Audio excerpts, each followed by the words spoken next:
promosi doktor pada program Doktor Ilmu Ekonomi dengan Promovenda Herliani Dasmaran, NIM 2220217040012 akan segera dimulai. Ketua penguji, promotor, kopromotor, serta anggota penguji lainnya akan segera memasuki ruangan sidang.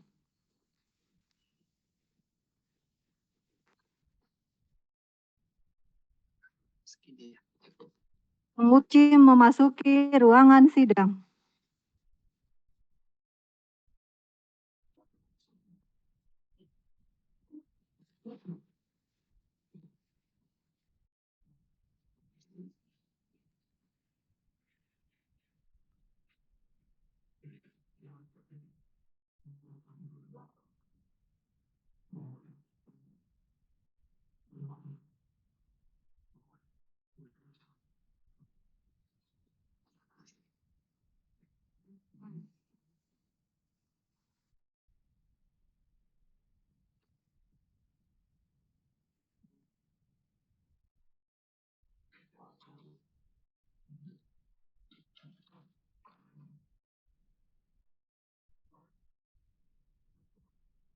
Sebelum sidang terbuka promosi doktor dimulai, maka terlebih dahulu akan dibacakan riwayat hidup Promovenda oleh Ketua Konsentrasi Akuntansi.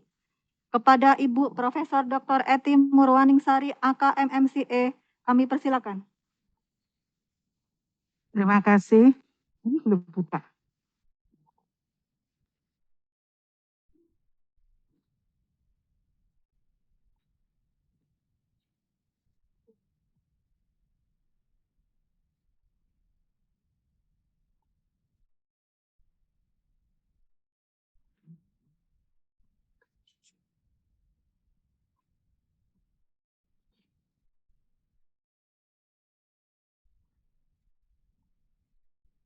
Terima kasih Mbak Wiji selaku MC.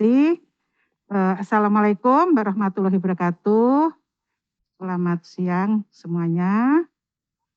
Pada kesempatan sidang Herliani, saya akan bacakan daftar riwayat hidup. Promovenda bernama Herliani Dasmaran SE MAK, jabatan fungsional lektor.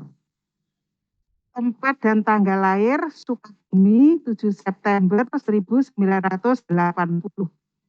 Pekerjaan dosen tetap Universitas Matlaul Anwar, Banten.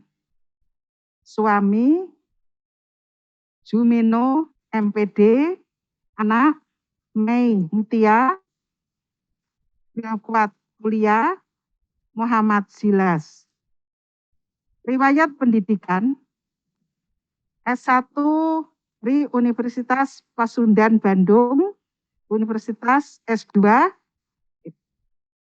akuntansi, lulus tahun 2022. Kok 2022 toh? Kemudian S2-nya Universitas Mercu Buana, akuntansi, lulus 2012. Kemudian S3 Universitas Akuntansi, lulus 2022.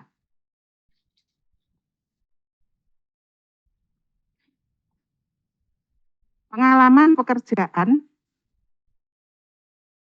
2002 sampai 2004 sebagai akuntan di PT Mitra Solusindo Bandung dan merangkap dosen Universitas Putra Indonesia Cianjur. 2004 sampai sekarang dosen akuntansi Universitas Matlaul Anwar Banten. Kemudian tahun 2009 sampai 2015 Kaprodi Universitas Matlaul Anwar Banten atau UNMA sampai sekarang 2015 sampai sekarang Wakil Dekan 2 EB UNMA Banten. Publikasi jurnal ilmiah ada banyak publikasinya, yaitu 15, namun Tidak akan saya bacakan satu persatu. Di antaranya publikasi di International Journal of Business, Economics, and Law. Kemudian International Journal of Digital, ya, dan seterusnya. Demikian riwayat hidup Saudari Ferliani Dasmaran, SEMAK. Terima kasih. Saya kembalikan ke MC. Terima kasih Ibu Prof. Eti. Kami persilahkan kepada Ibu Dr. Yolanda Masnita Siagian, MMCIRR, selaku Ketua Penguji untuk dapat memimpin jalannya sidang. Baik, Bismillahirrahmanirrahim. Sidang terbuka promosi doktor program Doktor Ilmu Ekonomi dengan Promovenda Ferliani Dasmaran, NIM 222-021-704-012 akan segera dimulai. Ferliani Dasmaran adalah mahasiswa program Doktor Ilmu Ekonomi Angkatan 15 tahun 2017-2018 dan telah menempuh seluruh mata kuliah, seminar proposal, seminar hasil penelitian, dan ujian tertutup. Untuk itu, sidang dengan agenda promosi doktor pada program Doktor Ilmu Ekonomi dengan ini saya buka. Saudara Promovenda Ferliani Dasmaran, saya minta di hadapan sidang terbuka promosi doktor pada program Doktor Ilmu Ekonomi, saudara dapat mempertahankan disertasi saudara terhadap pertanyaan dan sanggahan dari para penguji. Sebelum acara ini dimulai, apakah saudara Promovenda merasa sehat dan siap untuk diuji? Siap. Baik, silakan kepada saudara Promovenda untuk memaparkan disertasi saudara selama kurang lebih 15 menit. Silakan, Bu. Terima kasih untuk Ibu Ketua Sidang. Bismillahirrahmanirrahim. Perkenalkan, nama saya Ferliani Dasmaran. Pertama-tama yang terhormat Ibu Dr. Yolanda Masnita Siagaan, MMCIRR sebagai Ketua Penguji. Yang terhormat Profesor Dr. Eti Murwaningsari, AKMMCA sebagai Sekretaris, dan Profesor Dr. Sukrisno Agus, MMCPACA sebagai Promotor. Yang terhormat Ibu Juniati Gunawan, PhD sebagai Co-Promotor. Dan yang terhormat Ibu Dr. Ivan Agustin, AKMMCMA sebagai Penguji. Yang terhormat Ibu Dr. Pinola Herawati, AKMSICA sebagai penguji. Dan yang terhormat Ibu Dr. Dias Taningrum, SEMSM CPMA CA sebagai penguji. Yang terhormat Profesor Dr. Wiwi Utami, AKMSICA sebagai penguji luar. Dan Bapak Ibu yang menghadiri acara sidang terbuka baik di Universitas Mataul Anwar dan di ruang Zoom yang sangat saya hormati. Saya akan memaparkan terkait disertasi yang berjudul Pengaruh Akuntansi Hijau, Identitas Organisasi Hijau terhadap Kinerja Perusahaan dan Citra Perusahaan sebagai variabel mediasi dengan environmental accounting, environmental leadership sebagai variabel moderasi.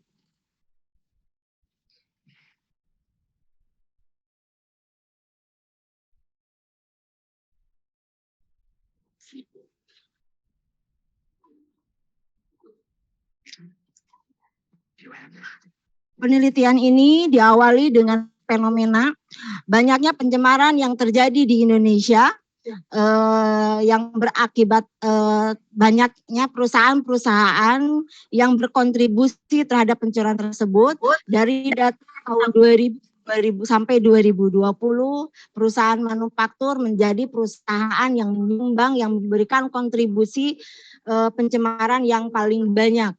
Dari beberapa kasus, tahun 2021 di Januari ada 37 kasus, dan ini yang menempatkan negara Indonesia menjadi urutan ketiga dan keempat dari 10 negara yang paling tercemar.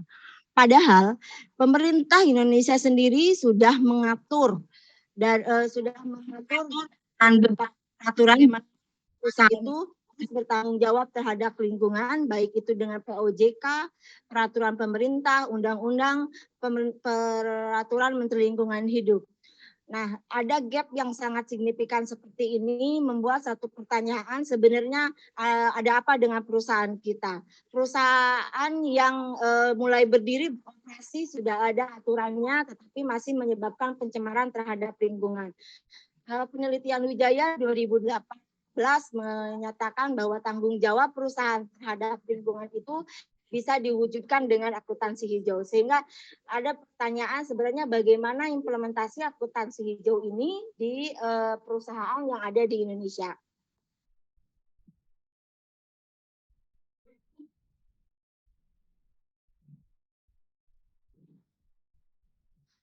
Beberapa penelitian yang sudah dilaksanakan terkait akuntansi hijau, yaitu Pratiwi 2027, Caroline 2009, yang memberikan kesimpulan bahwa perkembangan perusahaan yang menggunakan akuntansi hijau di Indonesia ini masih sangat kurang.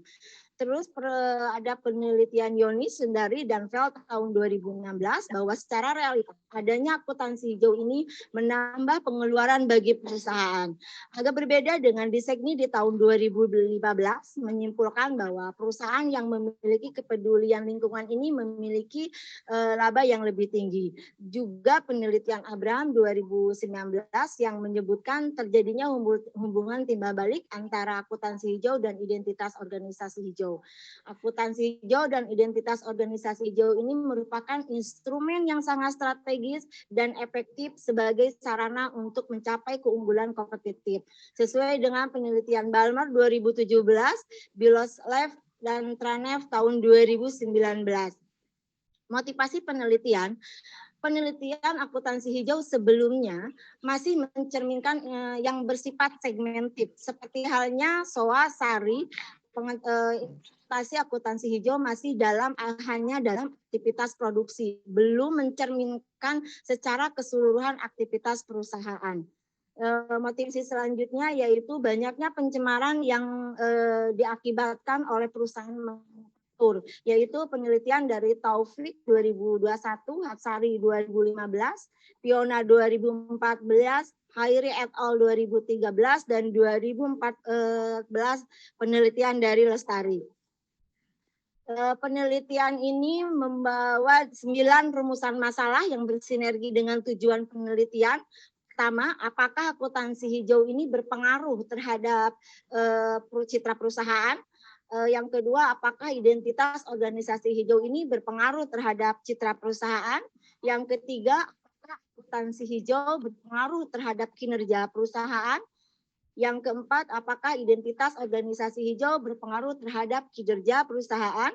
Yang kelima, apakah citra perusahaan berpengaruh terhadap kinerja perusahaan. Dan yang keenam adalah kepemimpinan lingkungan memoderasi pengaruh akuntansi hijau terhadap citra perusahaan. Yang ketujuh, kepemimpinan lingkungan ini memoderasi pengaruh identitas organisasi hijau terhadap citra perusahaan. Dan yang kedelapan, apakah citra perusahaan memediasi pengaruh akuntansi hijau terhadap kinerja perusahaan. Dan yang terakhir yaitu yang kesembilan, apakah citra perusahaan ini bisa memediasi pengaruh identitas organisasi hijau terhadap kinerja. Signifikansi penelitian, keterbaruan dalam penelitian ini yaitu mengembangkan pengukuran variabel dari akuntansi hijau, yaitu dari SOA et al. 2017 yang mengemukakan 6 dimensi untuk pengukuran akuntansi hijau dan terinspirasi dari LAPCO, maka penelitian ini menambah 4 dimensi menjadi 10 dimensi. Novelty dari penelitian ini yaitu tambahan dimensi. Yang pertama yang dari SOA ada 6 dimensi yaitu material, energi, air, keanekaragaman hayati, emisi, air limbah dan limbah merupakan implementasi akuntansi hijau dari aktivitas produksi. Sedangkan dari aktivitas keuangan yaitu menambahkan 1 satu dimensi, yaitu analisis biaya dan investasi lingkungan. Dari pemasaran menambahkan green marketing mix, dan yang dari sumber daya manusia yaitu menambahkan manajemen sumber daya manusia ramah lingkungan. Dan yang ke-10 yaitu teknologi dan sistem informasi ramah lingkungan. Sehingga variabel akuntansi hijau ini memiliki 28 indikator dan 12 indikator merupakan penelitian.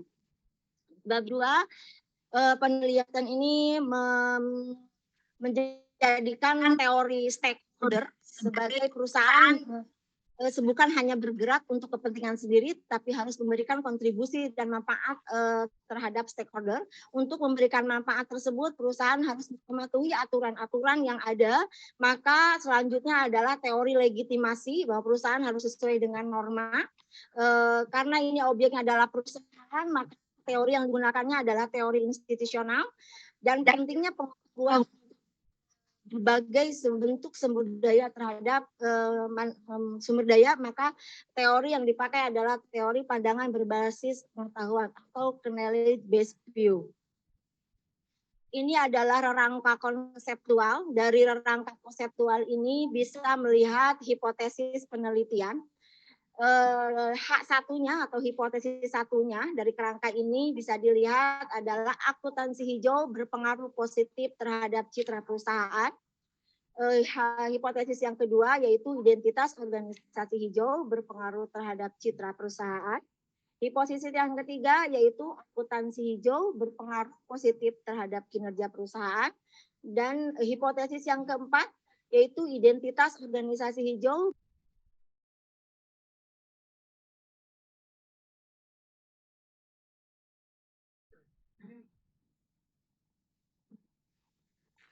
Saudara Promovenda, itu suaranya tadi di mute, hilang. Nah, ya, baru Halo? kebuka lagi.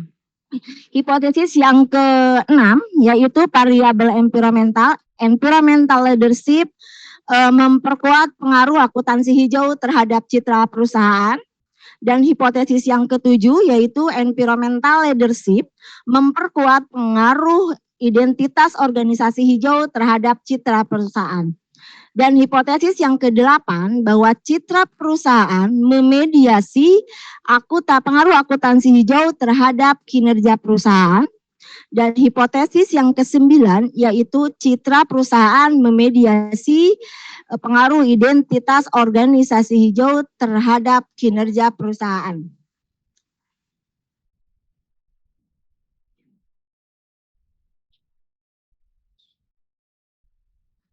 Di bab 3, populasi penelitiannya yaitu perusahaan manufaktur yang terdaftar di perusahaan dengan jumlah sampelnya adalah 385 responden sesuai dengan Hare et al. Bahwa total indikator dikali 5, jadi total indikatornya 77 dikali 5 dengan kriteria responden yaitu sebagai pegawai tetap, memiliki pendidikan minimal S1 dan pengalaman minimal 5 tahun.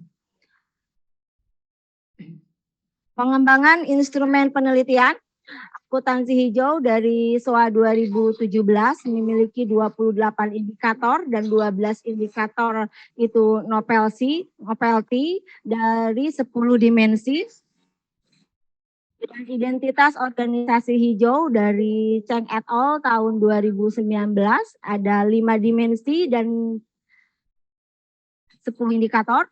Perusahaan dari Liu and Chan 2010 terdiri dari 5 dimensi dan 12 indikator. Kinerja perusahaan dari Perdana Gunawan 2017 terdiri dari 4 dimensi dan 13 indikator. Kepemimpinan lingkungan dari Kim et al. 2018 yaitu 2 dimensi 6 indikator. Terus manajemen pengetahuan dari Prihanto 2020 4 dimensi 8 indikator.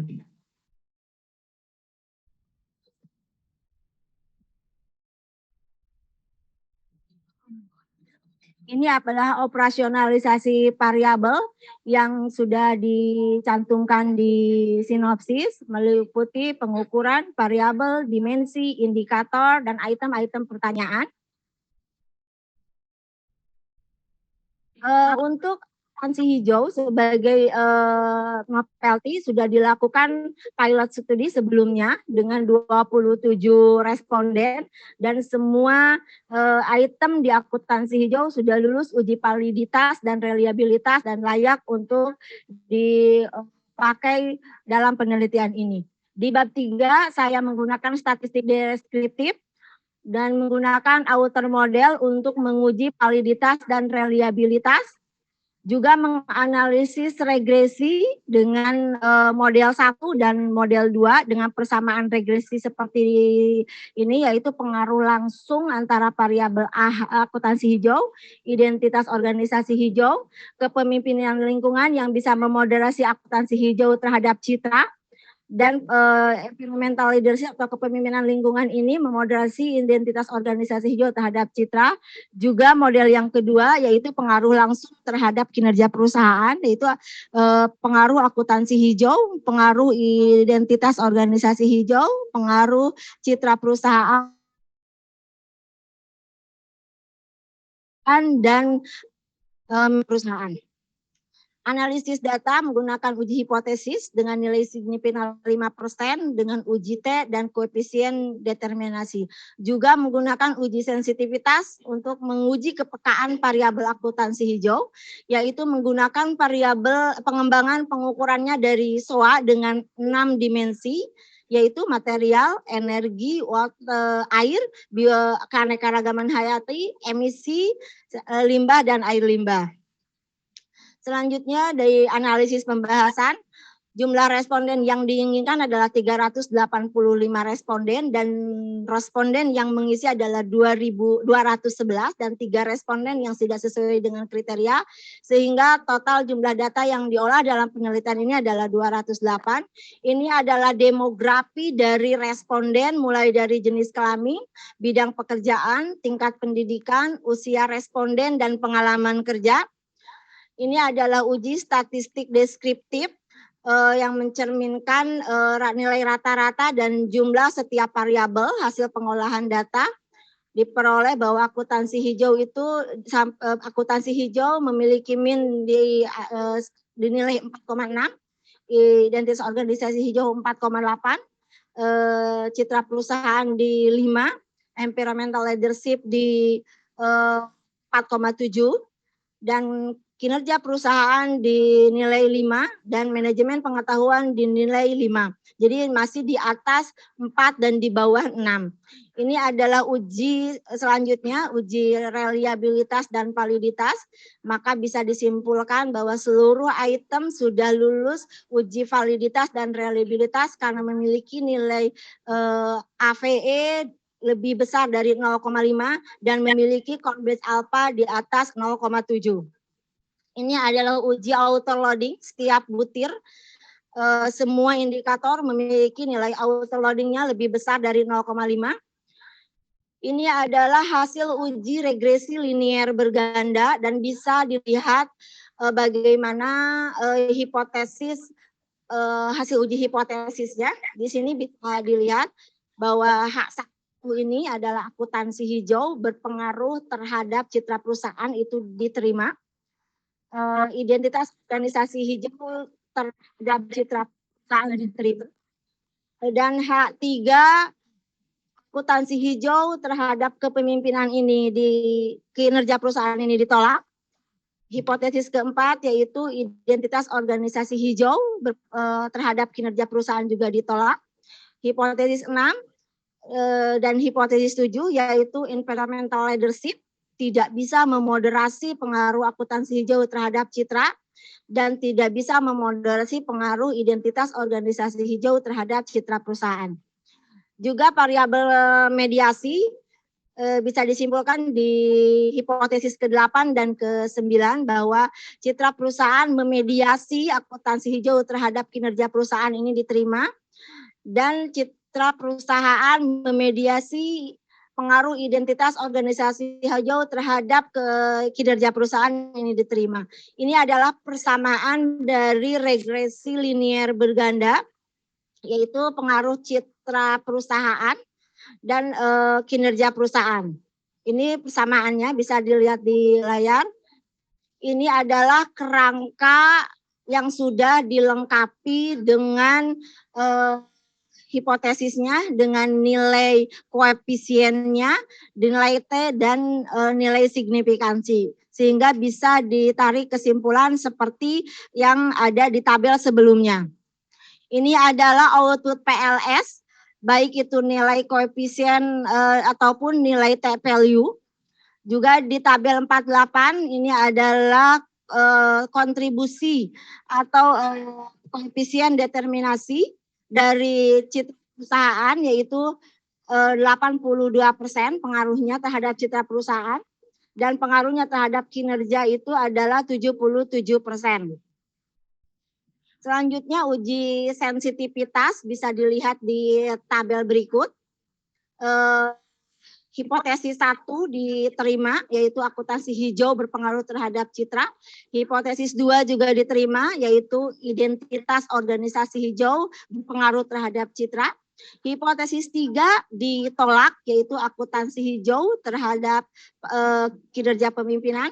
Hipotesis 4 juga ditolak, yaitu identitas organisasi hijau tidak bisa berpengaruh terhadap kinerja perusahaan. Hipotesis 6 ditolak, bahwa environmental leadership tidak bisa memoderasi pengaruh akuntansi hijau terhadap citra perusahaan. Hipotesis 7 juga ditolak, bahwa environmental leadership tidak bisa memoderasi identitas organisasi hijau terhadap citra perusahaan.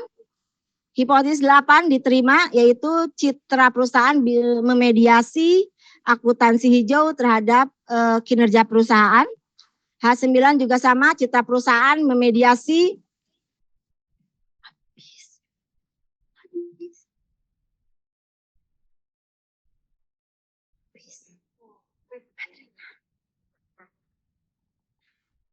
Saudara Promovenda sepertinya freeze ya?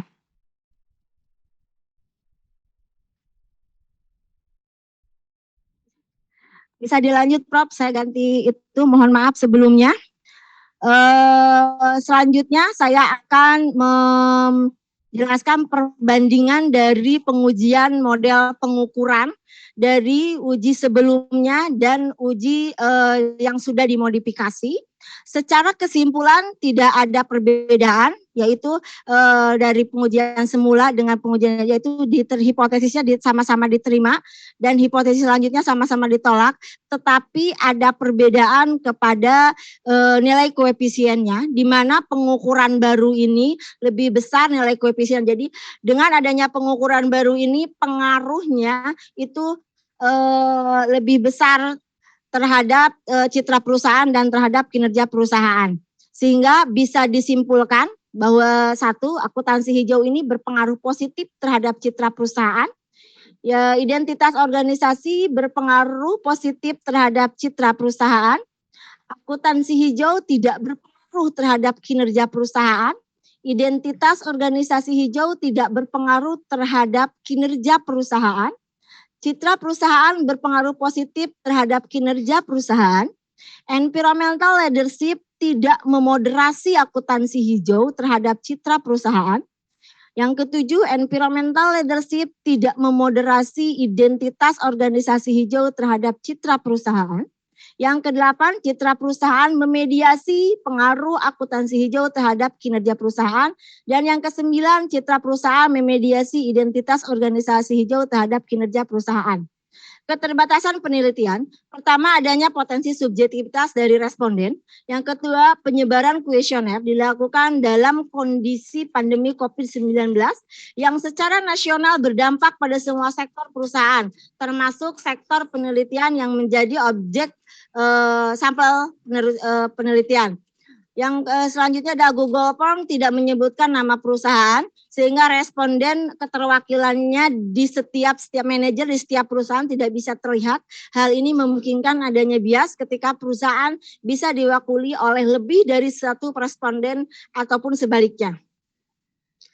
Implikasi teori dan praktis, yaitu pertama implikasi teori, yaitu pengukuran teoritis. Pengukuran baru ini diharapkan lebih menggambarkan pelaksanaan akuntansi hijau secara keseluruhan dalam kegiatan perusahaan.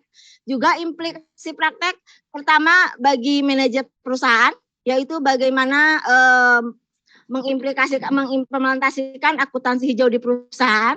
Juga bagi pemerintah sebagai regulasi bagaimana mengimplikasikan akuntansi hijau ini terhadap peraturan-peraturan yang akan diterapkan oleh pemerintah. Rekomendasi yaitu satu, menggunakan pendekatan lain mengukur variabel akuntansi hijau, yaitu dengan mempertimbangkan hal-hal yang berkaitan dengan pendanaan atau kesiapan anggaran di perusahaan. Selanjutnya, memperdalam variabel, lebih fokus pada sampel yang digunakan. Kalau penelitian ini adalah sampelnya manufaktur, direkomendasikan untuk lebih spesifik ke subsektor dari manufaktur. Contohnya karena perbedaan subsektor ini sangat mencolok untuk penerapan akuntansi hijau. Selanjutnya, penelitian dapat dilakukan di masa normal, bukan di pandemi COVID-19, sehingga responden lebih objektif dan lebih rasional. Mungkin itu saja yang bisa saya sampaikan. Sebelumnya mohon maaf karena ada gangguan teknis di sini. Selanjutnya saya serahkan ke Ketua Sidang. Baik, terima kasih Promovenda. Setelah kita mendengarkan tadi paparan dari Promovenda, tahapan selanjutnya adalah tahapan pengujian, dimulai dari yang pertama yaitu Ibu Dr. Ivon Agustin AKMM CMA. Kepada Ibu Ivon dipersilahkan, Bu.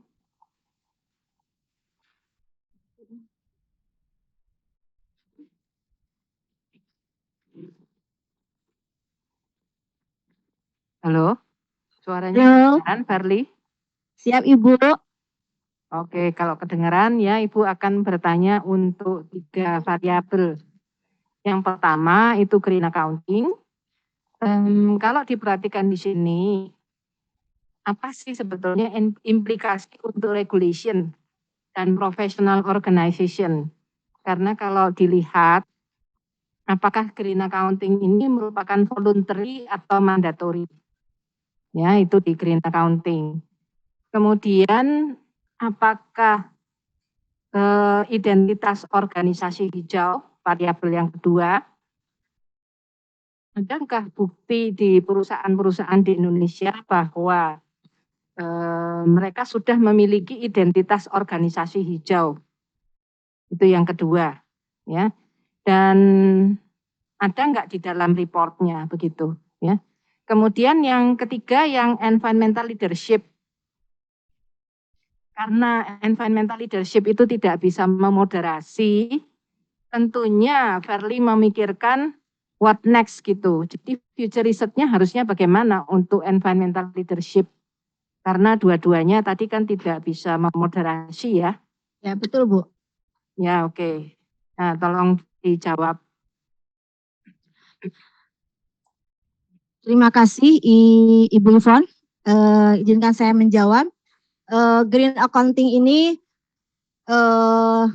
adalah satu proses akuntansi yang melibatkan keuangan, sosial, dan lingkungan.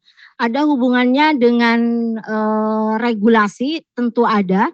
Kenapa? Karena untuk green accounting ini, selain untuk menjaga lingkungan, juga untuk menstabilitaskan di perusahaan. Dengan penerapan implikasi green accounting, bukan hanya menjaga lingkungan saja, tetapi terciptanya efisiensi yang ada di perusahaan.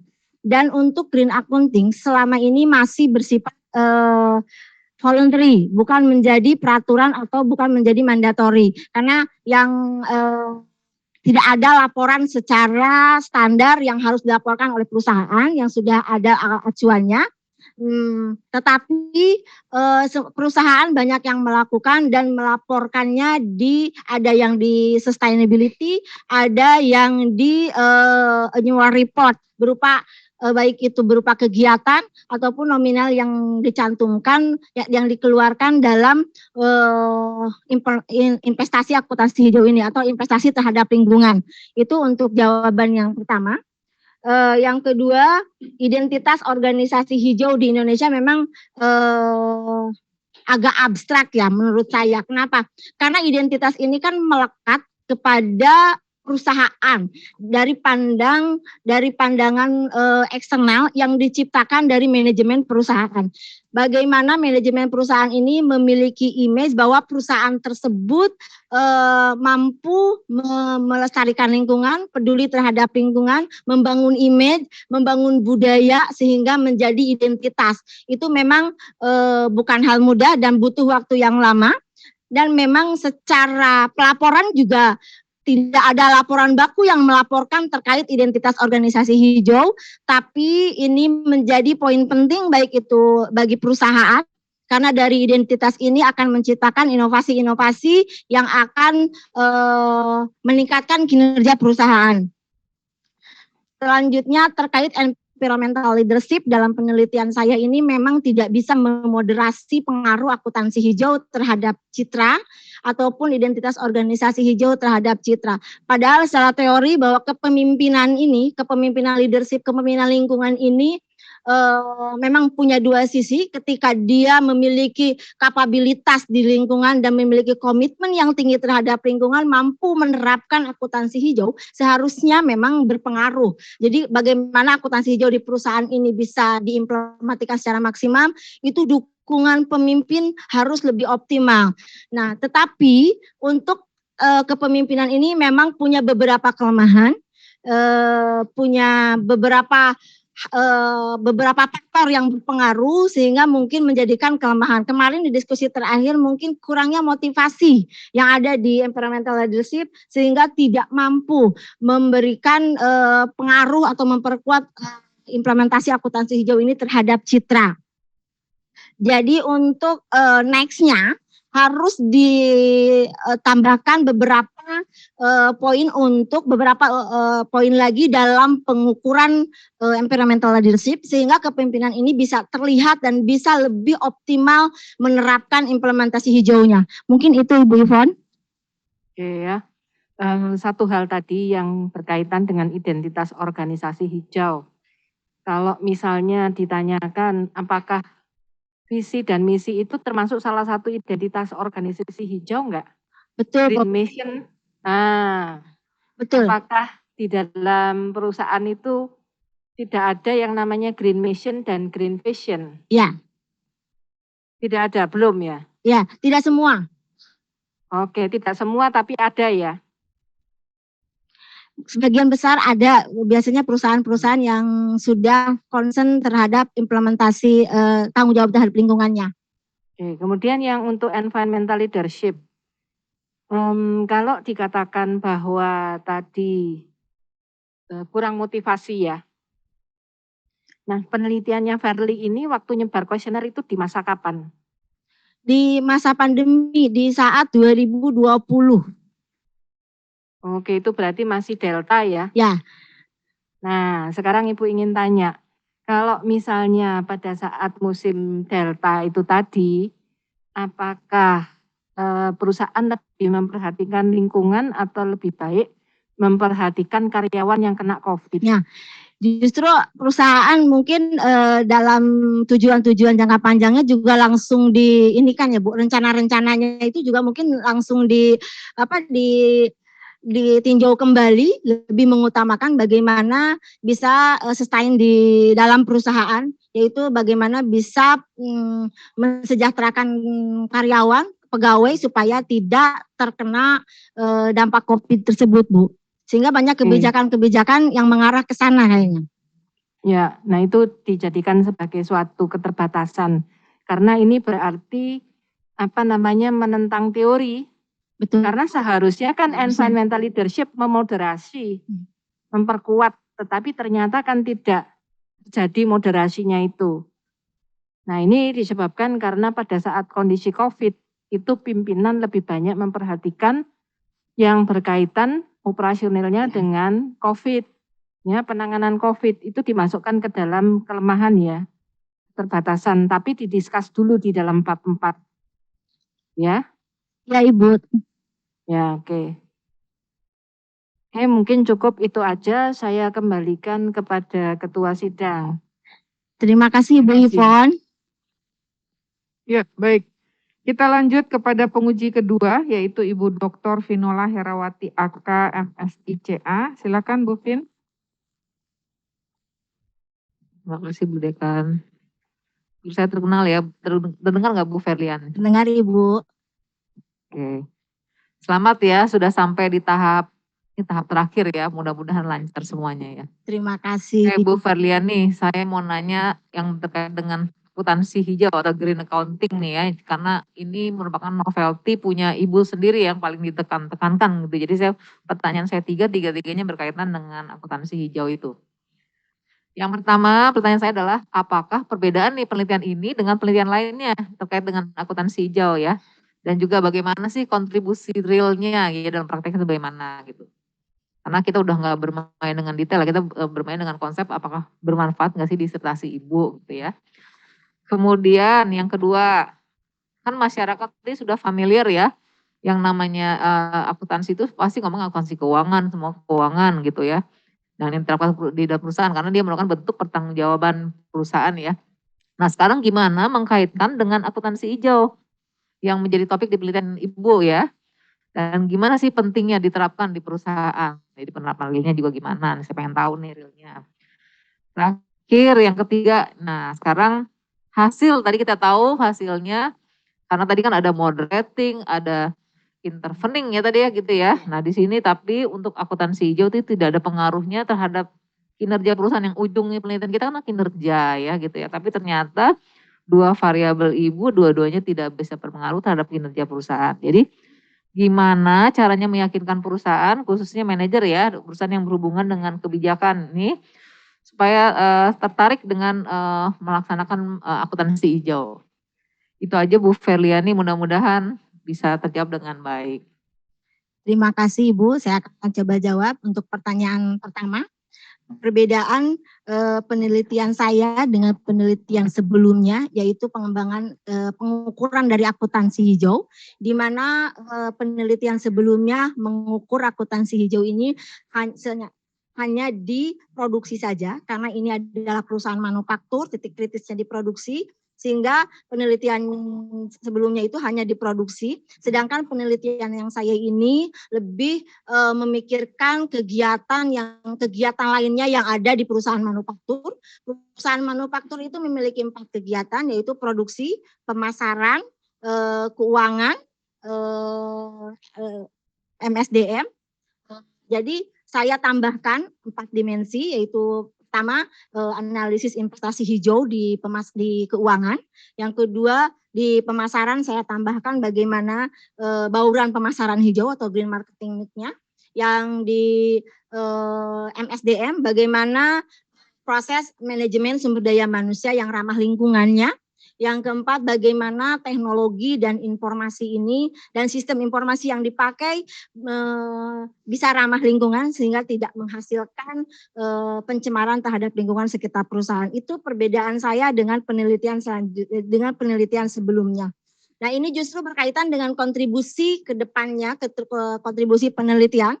Karena untuk green accounting ini tidak hanya bagaimana perusahaan tidak mencemari lingkungannya, tapi bagaimana perusahaan bisa mengefisiensikan dengan adanya green marketing, sudah paperless, maka ada efisiensi yang terjadi di perusahaan. Hal ini sangat baik buat manajer-manajer yang ada di perusahaan dan mudah-mudahan menjadi kontribusi praktik terhadap manajer perusahaan itu, Ibu. Itu jawaban yang pertama. Yang kedua, memang selama ini masyarakat tahunya tanggung-jawaban kinerja perusahaan itu adanya di laporan keuangan, sehingga ada standar akuntansi keuangan sebagai pelaporan. Nah, ini green accounting ini lebih luas lagi dari akuntansi keuangan, karena akuntansi hijau atau green akuntansi ini memiliki ruang lingkup yang terdiri dari akuntansi keuangan, akuntansi sosial, dan akuntansi lingkungan. Jadi objeknya dalam perusahaan ini yaitu objek yang bukan hanya bagaimana profit oriented, tapi bagaimana kebermanfaatan perusahaan ini terhadap lingkungan, terhadap masyarakat, bagaimana kebermanfaatan perusahaan ini terhadap lingkungan. Jadi yang membedakan itu. Jadi green accounting ini lebih complicated, yang memikirkan 3 hal tersebut. Kalau akuntansi keuangan tadi hanya memikirkan bagaimana laporan keuangan, berapa biaya yang dikeluarkan sehingga berapa profit yang diperoleh. Nah, selanjutnya yang ketiga, bahwa hasil penelitian menunjukkan akuntansi hijau ini tidak berpengaruh terhadap kinerja. Ini ada beberapa hal yang bisa yang menjadi alasan kenapa ini tidak bisa berpengaruh. Pertama, untuk implementasi akuntansi hijau, untuk investasi di akuntansi hijau ini memang membutuhkan anggaran yang tidak sedikit. Dengan keluarnya anggaran otomatis di keuangan juga akan membengkak. Dan investasi di akuntansi hijau ini juga membutuhkan membutuhkan waktu yang tidak sedikit pula. Jadi tidak seperti investasi di lainnya, pada saat satu siklus ini kita keluarkan, siklus berikutnya akan menghasilkan income, tapi ini butuh proses, butuh waktu, sehingga akuntansi hijau ini tidak bisa berpengaruh langsung terhadap kinerja. Tetapi kita harus bisa meyakinkan pihak manajer bahwa akuntansi ini urgent, penting untuk dilakukan untuk sustainability, untuk sustainability lingkungan. Ada penelitian bahwa dengan adanya akuntansi hijau ini bisa meningkatkan citra perusahaan, bisa meningkatkan gengsi perusahaan, karena sekarang banyak award-award yang diselenggarakan oleh pihak pemerintah ataupun pihak eksternal, pihak swasta yang mengusung award terkait perusahaan, kepedulian perusahaan terhadap lingkungan. Nah, dengan adanya implementasi akuntansi hijau bisa meraih citra perusahaan ini bisa menimbulkan kepercayaan terhadap stakeholder, bisa menimbulkan kepercayaan terhadap masyarakat, maka diharapkan ke depannya akan berpengaruh langsung terhadap nilai perusahaan. Jadi lambat laun akan meningkatkan kinerja perusahaan. Mungkin itu Ibu jawaban dari saya. Oke, baik Bu Feliani. Artinya memang harus lewat citra ya, harus lewat citra. Nggak bisa langsung. Oke, kalau dalam jangka waktu yang panjang ya Ibu. Ya Bu Feliani. Oke, itu jawabannya. Saya terima kasih udah dijawab. Saya tambah sedikit saran ya, cuma buat perbaikan aja. Nanti Ya, di disertasi yang saya terima nanti masih ada beberapa kayak referensi, nanti tolong betulin ya, sama kan kita pakai arah ya, nanti tolong, ini hanya saran aja gitu, cuma masukan aja. Dan pengukuran di dalam disertasinya lupa diselipin, tolong dimasukin. Oh iya. Oke, itu aja dari saya. Di bab 3-nya belum ada. Oke, dari saya itu aja. Selamat ya Bu Ferliani. Saya kembali. Terima kasih Ibu Vinola. Ya, baik, kita lanjut kepada penguji ketiga, yaitu Ibu Dr. Diah Setianingrum SE, MSM, CPMA. Silakan Bu. Baik, terima kasih banyak Bu Dekan sebagai Ketua Penguji. Bu Ferliani, pertama-tama saya juga ingin mengucapkan selamat ya Bu. Ibu sudah sampai pada tahap akhir ya. Insya Allah apa yang Ibu usahakan dari awal sampai mungkin hari ini nanti akan diumumkan hasilnya seperti apa, bermanfaat ya buat Ibu dan juga institusi Ibu. Amin. Baik, saya sebenarnya menyambung pertanyaan Bu Vinola ya. Tadi masih terkait kenapa AH dan IOH itu tidak memiliki dampak langsung terhadap kinerja. Tadi Bu Ferliani sudah menjelaskan bahwa dianggap sebagai investasi yang mahal, kemudian membuat pengeluaran perusahaan membengkak gitu ya. Lalu butuh waktu yang lama sampai kemudian terlihat dampaknya terhadap kinerja. Nah, justru mungkin yang perlu di-argue itu adalah bagaimana sih caranya kita meyakinkan investor gitu ya. Artinya di dalam penelitian ini harusnya disampaikan juga bagaimana kita meyakinkan investor dengan investasi yang sudah begitu tinggi gitu ya. Ini tidak hanya dianggap sebagai pencitraan loh gitu. Ini harusnya juga sangat penting gitu ya, atau bisa dilakukan sebagai strategi untuk meningkatkan kinerja secara langsung gitu. Atau mungkin ditambahkan mungkin ya Bu, ini sekaligus saran ya. Tadi yang pertama saya minta tanggapan dulu, dan yang kedua mungkin sarannya untuk penelitian selanjutnya coba diukur pengaruhnya terhadap kinerjanya, jangan kinerja tahun ini, Jadi mungkin T+2 atau T+3 gitu ya. Jadi untuk memastikan bahwa memang tadi Ibu menyampaikan perlu waktu gitu ya, sampai dampaknya terhadap kinerja itu terlihat. Itu pertanyaan dan sekaligus komentar. Kemudian yang kedua terkait itu Bu, sama jadi novelty dari penelitian Ibu itu kan ada di 4 dimensi tadi ya. Pertama saran ya Bu, mungkin saya belum melihat Ibu menambahkan secara spesifik gitu ya di bab 5 ya, khususnya terkait hasil penelitian itu yang mengeksplorasi hasil statistik deskriptif atas 4 dimensi tersebut gitu ya. Jadi mungkin itu bisa ditambahkan bagaimana sih kondisi pada perusahaan yang disurvei terkait 4 dimensi tersebut gitu ya. Lalu karena di hasil penelitian waktu itu kita coba uji dengan hanya 4 dimensi saja, hasilnya kurang bagus gitu ya. Namun mungkin saran lagi bahwa bisa mungkin Ibu menambahkan semacam korelasi saja gitu ya Bu ya. Jadi korelasi antara 4 dimensi tersebut dengan kinerja untuk bisa melihat apakah memang ada korelasi positif antara 4 dimensi tambahan ini terhadap kinerja perusahaan. Ya itu komentar dan masukan yang kedua. Yang terakhir pertanyaan saya ini Bu, bagaimana maksudnya Ibu untuk penelitian selanjutnya ya tentu saja bagaimana jika misalnya penelitian selanjutnya ingin mengembangkan ukuran dari penelitian ini. Jadi apa yang bisa Ibu sarankan kepada penelitian selanjutnya terkait perbaikan dari pengukuran AHA dan IOH-nya. Apakah misalnya metode survei ini masih dirasa cocok? Jika iya, apa kira-kira pengembangan yang dilakukan? Atau mungkin Ibu mengusulkan metode pengukuran yang lain gitu, misalnya seperti menggunakan data sekunder. Seperti apa Ibu bisa mengembangkan instrumen penelitian ini? Itu pertanyaan dari saya Bu, terima kasih. Terima kasih Ibu Dia. Saya akan menjawab pertanyaan yang pertama terkait bagaimana meyakinkan investor bahwa AHA ini memang sangat penting di perusahaan dan IOH ini sangat penting juga di perusahaan. Justru dengan adanya award terkait citra yang sekarang sudah berlangsung, itu membuat akuntansi ini menjadi satu hal yang sangat penting dilaksanakan di perusahaan. Jadi contohnya kayak di Kementerian Lingkungan Hidup yang proper itu juga menjadi satu ajang yang bergengsi bagi perusahaan. Jadi meyakinkan investor bahwa pelaksanaan akuntansi ini pertamanya dia memiliki akan menampilkan citra nama baik bagi perusahaan, tetapi akibatkan sustain atau keberlanjutannya perusahaan tersebut. Jadi harus meyakinkan investor bahwa adanya akuntansi hijau ini bisa mengakibatkan keberlanjutan usaha perusahaan, juga mengakibatkan efisiensi. Jadi lebih ditekankan ke sana, efisiensi yang akan terjadi ketika menerapkan green accounting. Jadi cost yang dikeluarkan ini akan berdampak efisiensi di kemudian hari. Nah, mudah-mudahan dengan adanya ini investor bisa mulai lebih tertarik untuk berinvestasi di green accounting pada perusahaannya.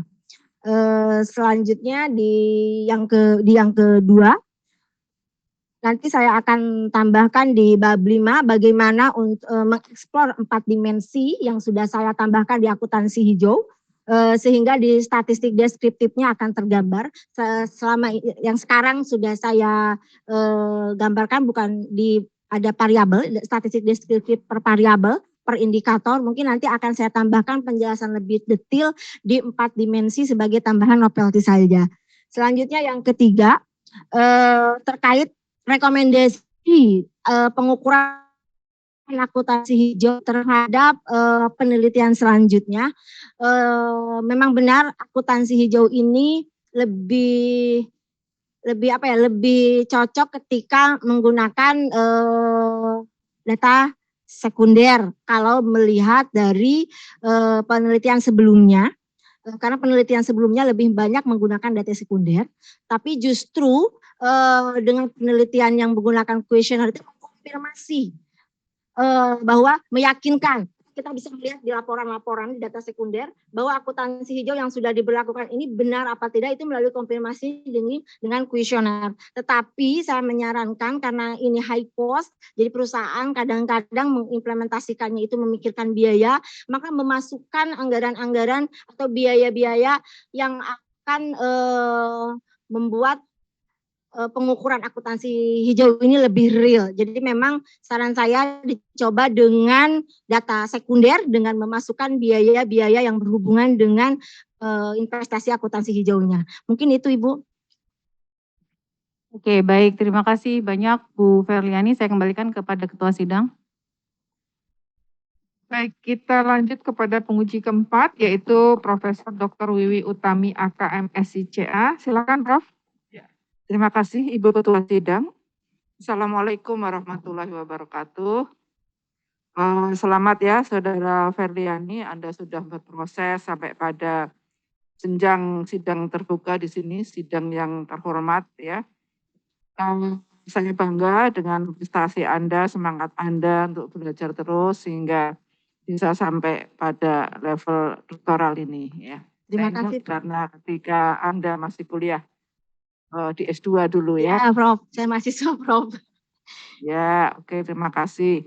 Sekarang dari penguji sebelumnya Anda sudah ditanya berbagai macam konsep-konsep variabel, pengukuran, kekuatan dan kelemahan dari masing-masing konsep.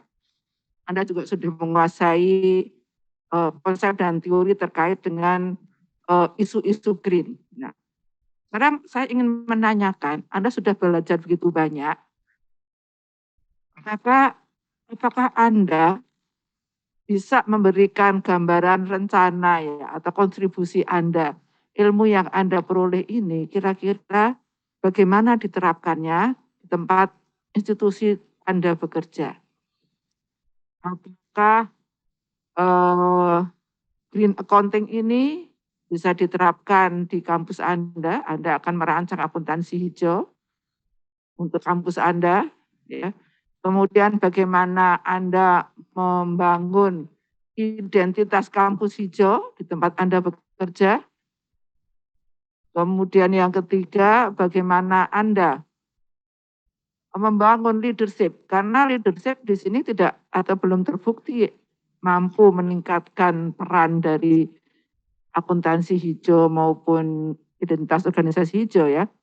Karena saya baca di situ itu Anda masih pertanyaannya masih menggunakan konsep leadership yang konvensional. Jadi menanyakannya belum cukup kuat sebagai ciri leadership green. Nah, jadi leadership green leadership itu seperti apa rencana Anda kalau Anda jadi menerapkan di kampus Anda. Jadi ini saya lebih pada bagaimana ilmu itu bisa Anda terapkan di kampus Anda. Jadi ini ceritanya kok jadi pimpinan. Nanti pimpinan kan pembantu dekan 2 punya uang nih. Ya kan? Iya, Prof. Merencanakan untuk Anda, ya, merencanakan bagaimana akuntansi hijaunya di kampus, bagaimana membangun identitas organisasi di kampus Anda, dan bagaimana Anda membangun leadership di lingkungan Anda. Silahkan Anda ceritakan ya. Itu saja pertanyaan saya. Terima kasih, Prof. Kebetulan di depan saya ini dihadiri Bapak Warek 1, Warek 2, Warek 3. Nanti kalau saya cerita di sini saya ditagih kayaknya di kemudian hari. Izin menjelaskan ya Pak Warek. Begini, karena memang kalau untuk materi di green accounting ataupun akuntansi lingkungan secara kurikulum, kita di prodi akuntansi belum memiliki mata kuliah terkait itu. Justru dengan saya sudah mengambil green accounting, membuat saya di prodi akuntansi dulu, di prodi akuntansi ini berpikir untuk ke arah sana, bagaimana menambah kurikulum dengan green accounting sehingga lulusan-lulusan ini bisa berkontribusi terhadap perusahaan ataupun lembaga lain di dunia usaha nanti yang sudah dibekali dengan ilmu-ilmu green accountingnya. Itu pertama kita muat kurikulumnya. Yang kedua ini sangat jelas sekali bisa diterapkan di kampus kami karena green accounting itu berkaitan dengan bagaimana pengelolaan sistem belajar yang ramah lingkungan. Jadi nanti tidak ada lagi pemborosan kertas, TK dan lain sebagainya. Itu salah satu yang indikasi adanya green accounting. Bagaimana sistem yang berlaku ini tidak bisa bermanfaat oleh siswa, oleh mahasiswa, oleh dosen. Jadi pertemuan tidak menggunakan sistem yang lebih efisiensi, yang tidak membuat satu hal yang tidak mubazir. Itu salah satunya. Termasuk identitas organisasi hijau, kita bisa berupaya untuk menjadikan kampus kami ini, kampus Universitas Matlaul Anwar ini lebih green kampus, dengan kampus yang peduli lingkungan. Pertama, kalau lingkungan memang kita di hutan sudah green ya Bu, sudah sejuk. Yang kedua, tinggal bagaimana kepedulian pegawai, kepedulian terhadap pendidikan, mahasiswa terhadap lingkungannya, sehingga mencerminkan kampus kami ini adalah kampus yang sangat peduli terhadap lingkungan. Itu untuk identitas organisasi hijau. Ini mungkin PR kami semua. Nanti saya akan ngobrol dengan Pak Warek bagaimana caranya identitas kampus hijau ini bisa diterapkan di kampus kami.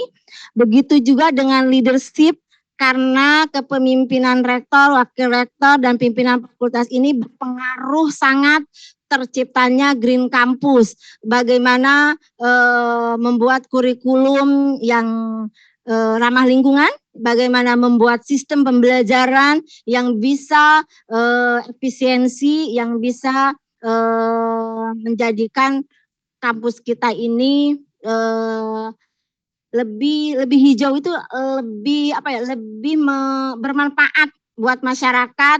Tidak ada lagi mungkin banyak hal termasuk green building dan lain sebagainya akan berpengaruh nanti terhadap bagaimana kepemimpinan di universitas. Mungkin itu Prof. Wiwi. Ya, terima kasih. Semoga nanti lebih spesifik lagi ya, terukur ya. Jadi yang paling penting itu adalah membangun budaya hijau, perubahan pribadi seseorang ya. Kalau setiap pribadi itu kemudian mempunyai komitmen terhadap perilaku yang ramah lingkungan ya, maka secara otomatis nanti akan bisa dicapai secara bersama-sama menjadi kampus yang hijau-hijau. Itu bukan berarti hutan ya. Jadi sudah di hutan yang sudah hijau, penggunaan energi, bagaimana air ya dan seterusnya, banyak itu. Ya Anda bisa komprehensif nantinya ya, lebih dalam. Terima kasih. Saya kembalikan waktunya ke Ibu Ketua Penguji. Baik, terima kasih Prof. Kita lanjut kepada co-promotor Ibu Juniati Gunawan PhD yang kebetulan secara online ya. Moga-moga saya lihat sudah bergabung di kita. Bu Juniati bisa? Ya. Ya. Ya, silakan Bu.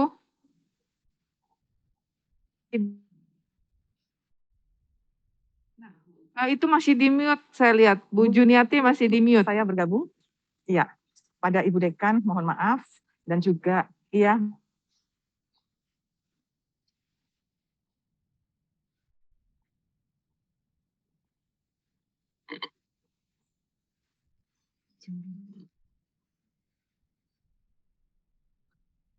Oke, suara saya terdengar? Dengar Ibu. Bu, terdengar. Silakan Bu. Ya, mohon maaf karena tidak bisa hadir secara physically, tapi saya berusaha untuk hadir online karena ada keperluan. Baik, Bapak Ibu semuanya sebagai promotor perjalanan Verly ini luar biasa ya. Tentu ini menjadi sebuah perjalanan hidup ya Mbak Verly ya. Tapi satu hal yang saya ingin sampaikan.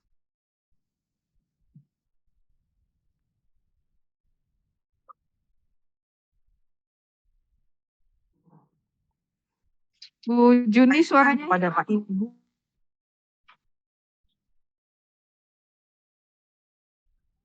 Suaranya nggak bagus. Ya. Jadi Bapak Ibu semua saya izin menyampaikan bahwa perjalanan Verly ini luar biasa Karena setiap diberi masukan apapun juga, keras apapun juga, Bu Ferni selalu tertawa, selalu mau memperbaiki. Dan yang paling baik dia selalu mengaku kalau banyak hal-hal yang selalu harus diperbaiki. Jadi ini kunci semangat dan juga kerendah hatian Ibu Ferli ya, yang mengantarkan Ibu Ferli insya Allah lancar menjadi seorang dokter. Amin. Bu Ferli, pertanyaan saya Ibu bisa jelaskan kepada para audiens dan juga rekan-rekan Ibu semuanya, perjalanan berharga apa yang Ibu dapatkan selama belajar? Cukup singkat dan padat aja Ibu, silahkan. Terima kasih Ibu Juni yang sedang di luar negeri. Banyak hal yang saya dapat selama perjalanan S3 ini.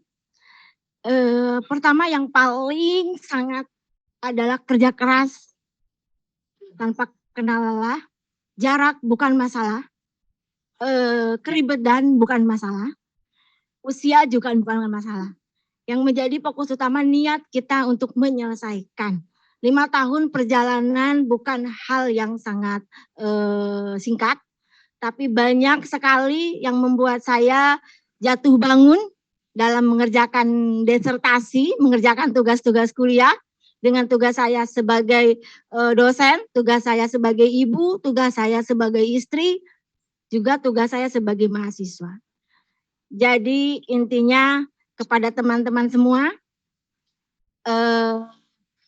harus bisa keluar dari zona nyaman untuk mendapatkan hasil yang lebih maksimal.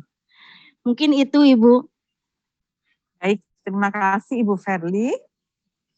Tadi pertanyaan penguji mohon dicatat ya, dan pertanyaan-pertanyaan itu tidak sekedar memperbaiki disertasi saja, tapi Ibu harus berkarya, terutama dalam mengembangkan sustainability accounting, Bu. Ya. Green accounting itu adalah bagian dari sustainability accounting, ya. Jadi Ibu harus bisa membuat kurikulumnya dan menularkan budaya keberlanjutan ini di kalangan Ibu dan juga dalam kalangannya lebih luas, ya. Kemudian poin-poin penting yang Ibu dapatkan selama disertasi ini, Ibu buat jangan lupa sebagai jurnal dan publikasi, sehingga juga membantu alma mater dan terus berkarya. Demikian Ibu Ferli, Ibu Ketua Sidang, terima kasih. Dan juga Ibu Penguji, Bapak Ibu Penguji, terima kasih semuanya atas masukannya sepanjang perjalanan sidang dari Ferli. Bila ada hal-hal yang kurang masukan dari Bapak Ibu semuanya. Itu saja Ibu Ketua Sidang, terima kasih. Assalamualaikum warahmatullahi wabarakatuh. Terima kasih. Baik, kita lanjut kepada promotor, yaitu Profesor Dr. Sukrisno Agus MM, CPA, CA. Silakan, Prof. Terima kasih. Terima kasih Ibu Ketua Sidang, Saudara Prof. Venda, Bu Firly, ya. Ya, Prof. Sesuai dengan saran dari Ibu Juni, ya. Anda tentunya sudah mencatat masih ada perbaikan, ya, pada sidang terbuka ini. Dan mengingat perjalanan dari awal, saya ikut bangga dan bahagia dan selamat ya, Anda sudah tahap akhir. Terima kasih, Prof. Jadi banyak kesulitan, ya, tapi berkat ketabahan, kesabaran Ibu, akhirnya bisa sampai seperti hari ini. Ya, kalau boleh saya cerita sedikit, saya pernah mungkin agak kasar menyinggung hati Ibu ya, karena bolak-balik terus. Saya pernah bilang, Bu Ferli, ini Ibu tinggal pilih nih, mau terus mengejar doktornya atau lebih baik jadi pedagang gitu kan. Karena saya lihat Ibu sibuk banget sebagai istri dan sebagainya, dan juga ada bisnis apa gitu ya. Betul. Ya, jadi mohon maaf itu bukan maksud saya untuk membuat Anda kecewa, tapi untuk memotivasi sehingga akhirnya hari ini sudah berhasil. Ya. Nah, satu pertanyaan saya, ya. Di keterbatasan, Anda menyebut tentang implementasi dari akuntansi hijau. Coba jelaskan sedikit aja, singkat ya. Apa sih hambatan dari implementasi akuntansi hijau bagi regulator atau bagi perusahaan? Silakan, itu saja, tolong dijawab dengan singkat saja. Terima kasih Bu Ferdi. Terima kasih Prof. Sukriso Agus. Implementasi akuntansi hijau ini memang banyak sekali hambatannya. Jadi kalau secara real, jelas faktor anggaran merupakan faktor penghambat yang paling besar buat perusahaan. Sehingga untuk perusahaan itu faktor utamanya. Untuk regulator sebagai pembuat kebijakan harus memiliki satu sistem yang sangat bagus, yang sangat memungkinkan untuk bisa menerapkan perusahaan-perusahaan mana yang implementasi akuntansinya tidak maksimal, sehingga perlu apa, dorongan apa yang perlu ditambahkan, itu menjadi hal yang penting buat regulator. Jadi kalau kita berbicara tataran ideal, jelas masih sangat harus panjang, karena di negara seperti halnya saya pernah ngobrol dengan Prof. Lako, Prof. Andreas Lako, bahwa secara ideal memang kalau green accounting itu standar akuntansinya standar akuntansi hijau, sedangkan di kita masih standar akuntansi keuangan itu. Jadi siapa tahu ke depan pemerintah juga sudah menerapkan standar akuntansi hijaunya, sehingga perusahaan-perusahaan lebih semangat, lebih berusaha untuk mengoptimalkan implementasi akuntansi. Mungkin itu Prof. Baik, terima kasih Bu Ferdiani. Saya kembalikan kepada Ketua Sidang. Terima kasih. Ya, baik. Selanjutnya adalah diberikan kesempatan kepada Ibu Profesor Dr. Eti Murwaningsari AK MMCA selaku Ketua Program Dr. S3 Akuntansi. Silakan Prof.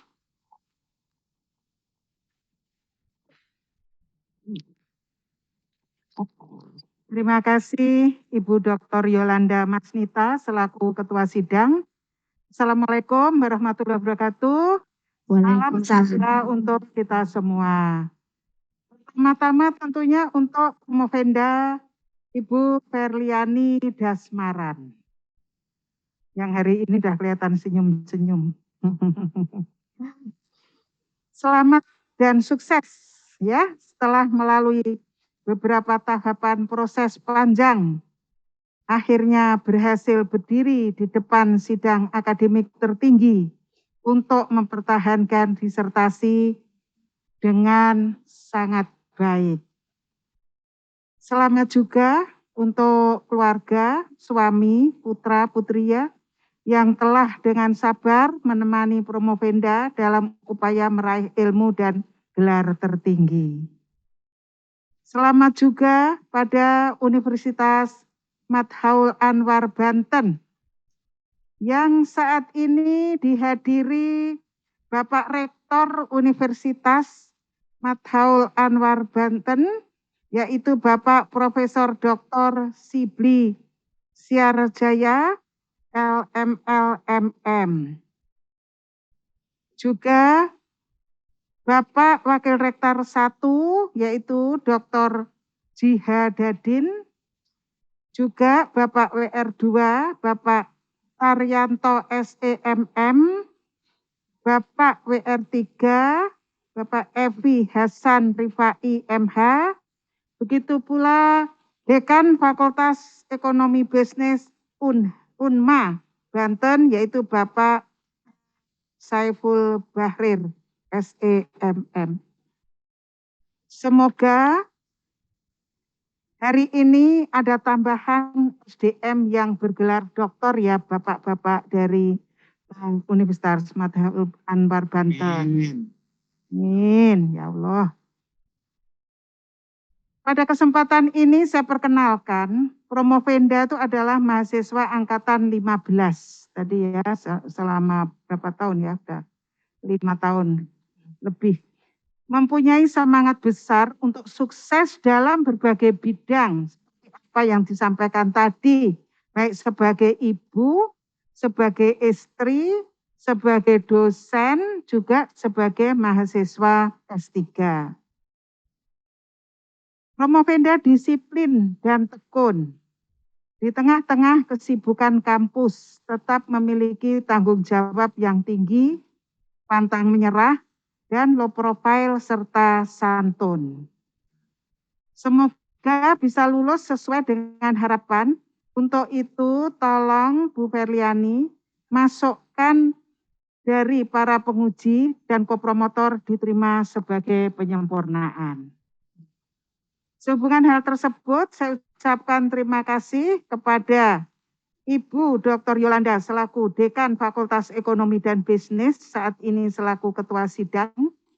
Kemudian juga pada penguji Ibu Dr. Ivon Agustin, Ibu Dr. Vinola Herawati, Ibu Dr. Diah Setianingrum, Ibu Profesor Dr. Wiwi Utami, serta promotor Profesor Dr. Sutrisno, dan kopromotor Ibu Dr. Juniati Gunawan. Akhir kata, kami ucapkan sekali lagi sukses Ibu Ferliani, dan kedepannya saya tunggu karya-karya ilmiahnya. Ya, jangan berhenti di sini. Kiranya cukup dari saya kembalikan kepada Ketua Sidang Ibu Dr. Yolanda Masnita. Terima kasih. Terima kasih, Prof. Dengan tadi disampaikan beberapa catatan baik dari promotor, begitu juga dari Ketua Konsentrasi S3 Akuntansi, maka waktu bagi para penyangga untuk mengajukan pertanyaan telah selesai. Sidang ditunda beberapa menit untuk mengadakan rapat. Untuk itu, sidang dengan agenda promosi doktor pada program Doktor Ilmu Ekonomi saya tutup sementara.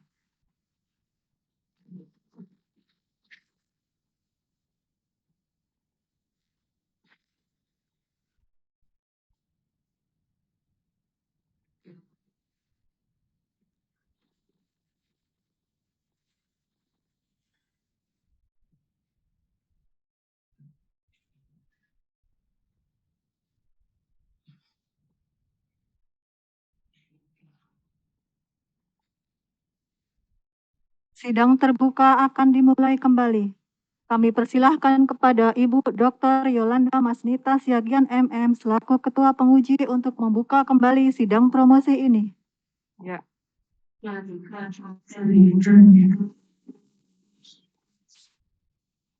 Oke, terima kasih. Kita buka kembali ya, ternyata pengujinya sangat kooperatif nih, jadi nilainya cepat sekali ya, sudah bisa dirata-rata.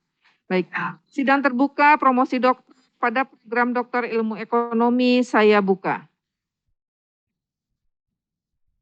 Berdasarkan hasil rapat yudisium, sidang terbuka promosi doktor pada program Doktor Ilmu Ekonomi dengan mempertimbangkan prestasi, ketekunan, ketelitian, dan kesungguhan, serta semangat promovenda dalam menjalankan proses pendidikan, maka dengan ini diputuskan.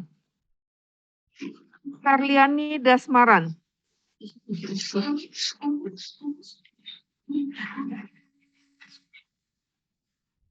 Dinyatakan lulus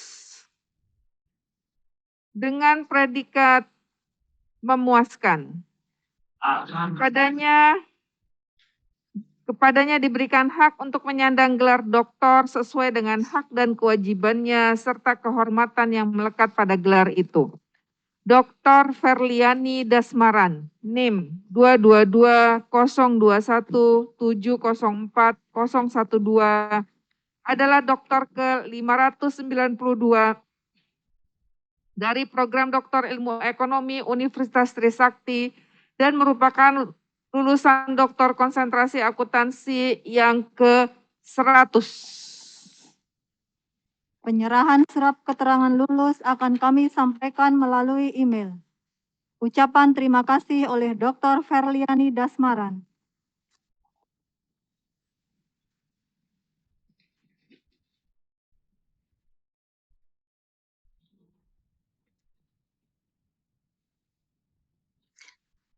Assalamualaikum warahmatullahi wabarakatuh. Alhamdulillahirrabbilalamin. Alhamdulillahirrabbilalamin. Terima kasih ya Allah ya Robbi untuk hari ini. Setelah perjuangan 5 tahun, akhirnya Engkau kabulkan di saat yang tepat. Hari ini tidak akan terwujud tanpa ada orang-orang hebat yang secara langsung mengantarkan saya jadi dokter. Terima kasih saya terhadap Profesor Dr. Eti Murwaningsari, AK MMCA. Profesor inspirasi adalah ibu bagi kami di S3 Akuntansi. Tegas, jelas, memotivasi, mengarahkan, mendorong, dan mewanti-wanti harus lulus. Terima kasih untuk semua dedikasinya untuk kami, sehat dan bahagia selalu, Prof. Eti Murwaningsari.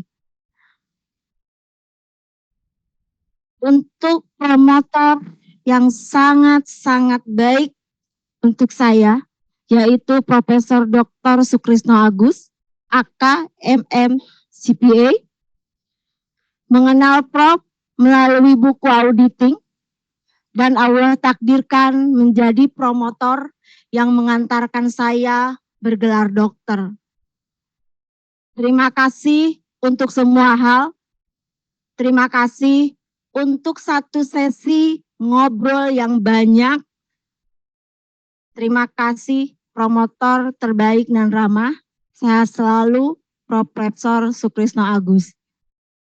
Dan untuk Koprom Ibu Juniati Gunawan PSG, My the Best Koprom, Ibu yang menemani jungkir balik perjuangan disertasi, Ibu yang mengajarkan semua hal dalam penelitian ini, dan kuingat selalu hubungan antar kalimat, power sentence, kata penghubung, penggunaan awalan yang sering kuabaikan menjadi poin penting dalam penulisan. Berkat Ibu Koprom hebatku. Terima kasih Ibu Juni atas ilmunya, waktunya, dan kesempatan menjadi mahasiswamu menjadi hal terbaik bagiku. Love you, Ibu Juni. Terima kasih untuk Sri Kandi hebat yang mendampingi perjalanan mendapatkan gelar doktor.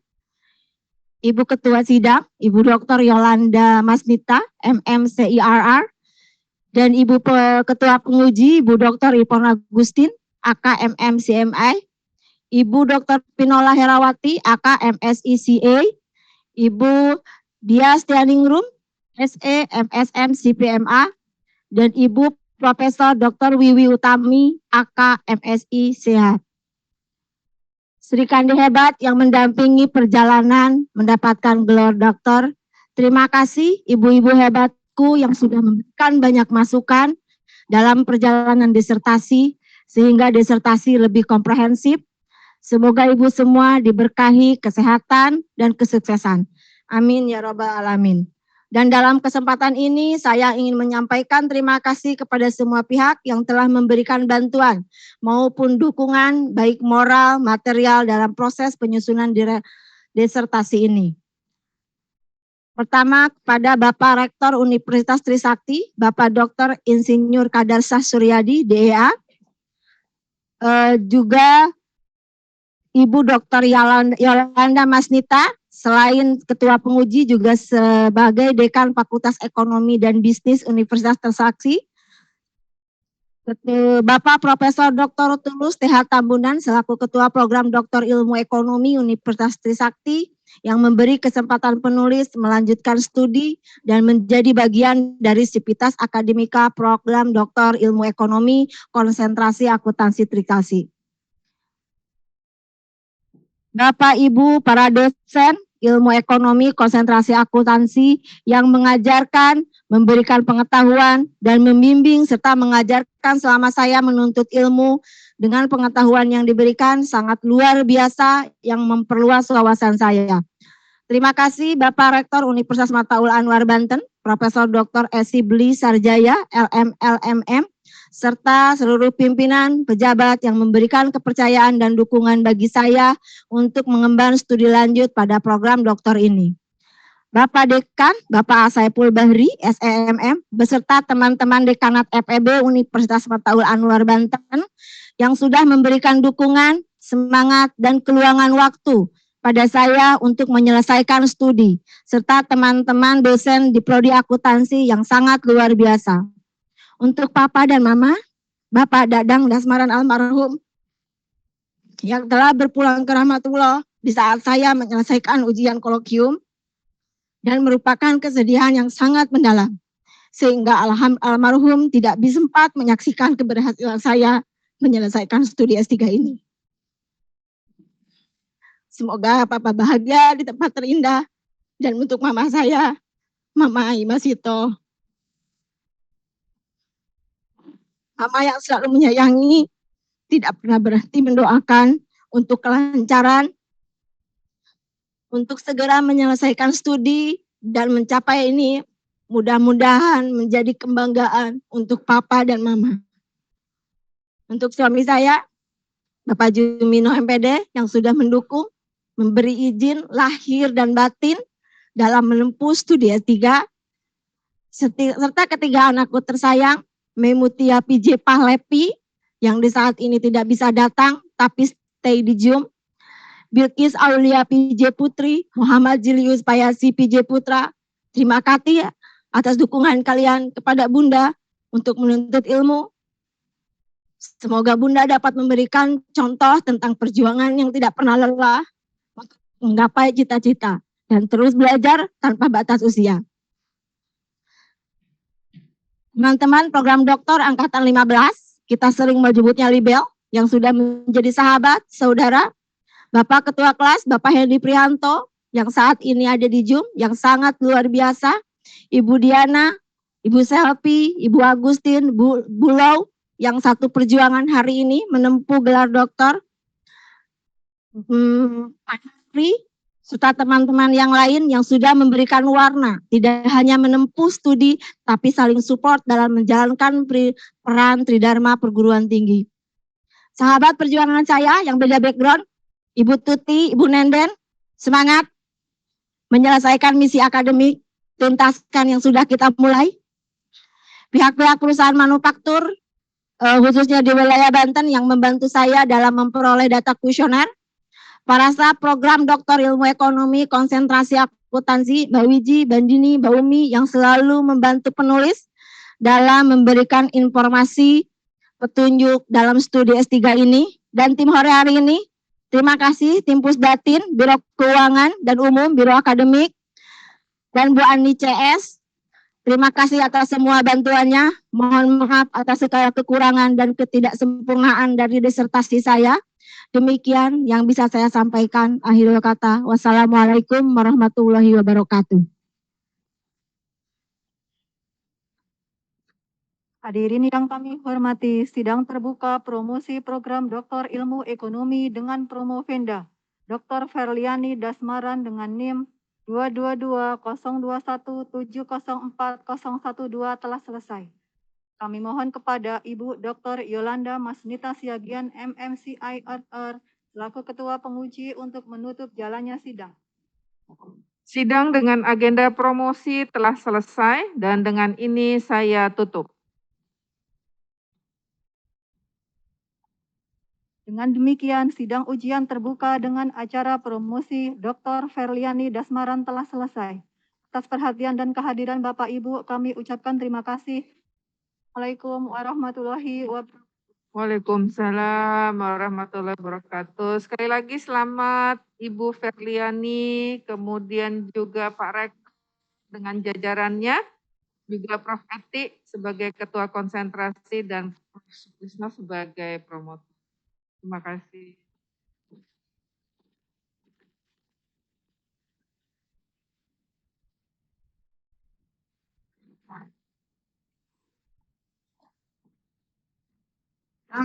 Ferliani, Ya, Prof. selamat ya.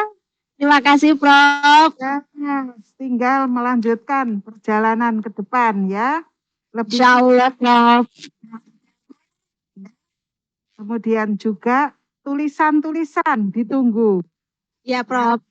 Begitu pula selamat Bapak Rektor dan Dekan FEB Unma ya, adanya tambahan dokter yang baru.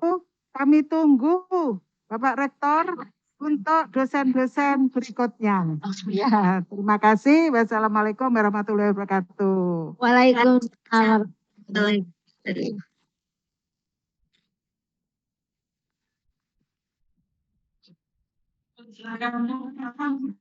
Recording stopped. Selamat Bu Dr. Verly.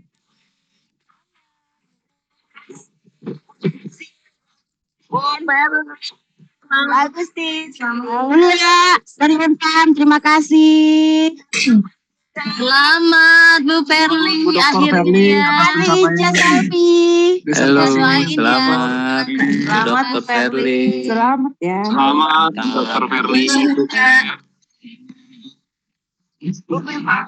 Selamat ya Bu.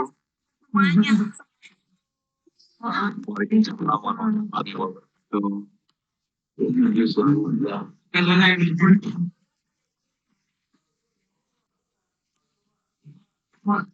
In live group ya, Bang Dr. Verly. Terima kasih.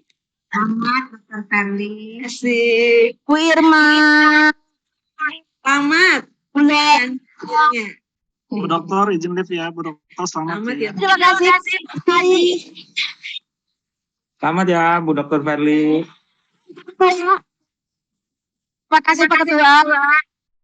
Iya, siap Bu Dokter. Sukses ya. Terima kasih.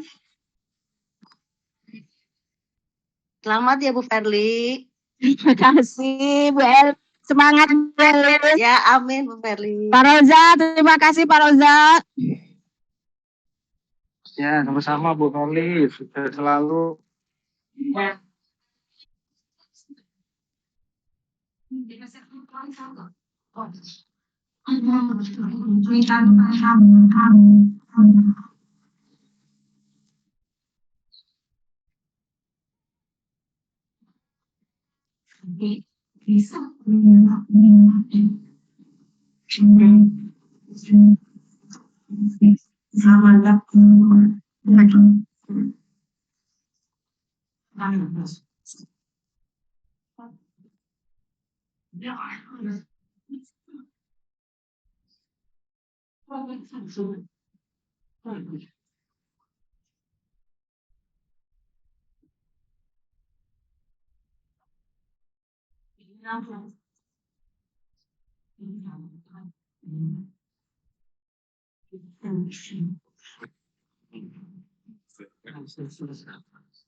Bismillahirrahmanirrahim. Assalamualaikum warahmatullahi wabarakatuh.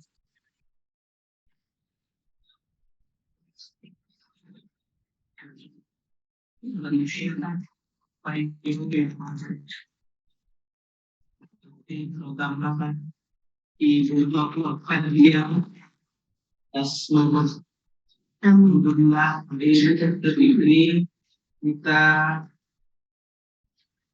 mendapatkan berkah dari Allah Subhanahu wa taala. Dua bagaimana sebelah syukur. Pada saat tadi di rumah dunia saya sedih apa hari banget.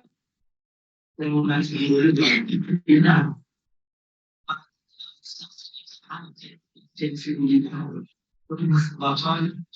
kita semua bisa semua waktu semua Ibu Verly barangkali mengawali teman-teman yang belum.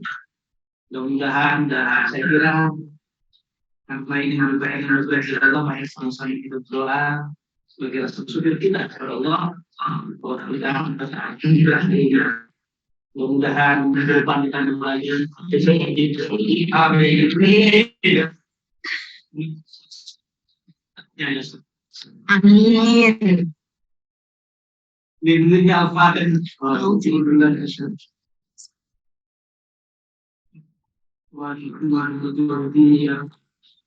Amin.